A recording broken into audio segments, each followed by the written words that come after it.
मेरा नाम अक्सा कौसर है। मेरे 4 साल से डायलिसिस हो रहे हैं। पहले सेहत कार्ड होते थे, अब सेहत कार्ड बंद हो गया। मेरे ना टांगों की हड्डियां भी टूटी हुई हैं, मैं चल नहीं सकती। बड़ी मुश्किल से मैं आती हूँ डायलिसिस करवाने। मेरे भाई उठा के लेके आते हैं मुझे। मेरे 4 बच्चे हैं। मेरे खावन परचून की दुकान पे काम करता है। प्राइवेट डायलिसिस नहीं करवा सकती। 5-6 हज़ार रुपया मांगते हैं। हमारे इतने मसाइल नहीं है। खावन मेरा अकेला कमाने वाला है। मेरे 3 दफ़ा गुर्दे आ चुके हैं। अब पहले 2 होते थे, अब 3 होते हैं। तबीयत ख़राब रहने लग गई। मुझे पता चला था आप लोग सामान लेके आ रहे हैं, मैं सुन के आई थी। आपकी बहुत मेहरबानी। आपकी तरफ से मुझे 4 किटें और 4 टीके मिले हैं। आपकी खैर करें, आपका बहुत शुक्रिया। आपने मेरी मदद की है।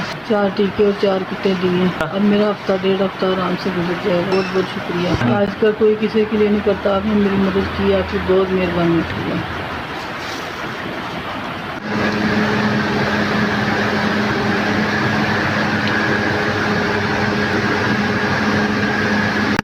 ये मेरी बेगम है जी, साल हो गया गुर्देवाश होना ते सेहत कार्ड बंद हो गया जिसकी वजह ना मजदूर आदमी है, मजदूरी करिए। 3 बच्चे ने छोटे छोटे जी, 5,000 रुपये डैस लेंदे डैस ना हो ना तो बड़ी परेशानी बन जाती है।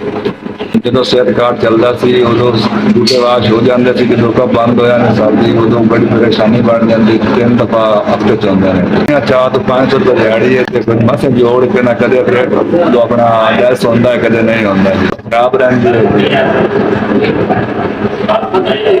मैंने पता लगा जो सामान लैके आ रहे हैं, मैं उसको पानी लैके बैठा, लेकिन तबीयत इतनी खराब है।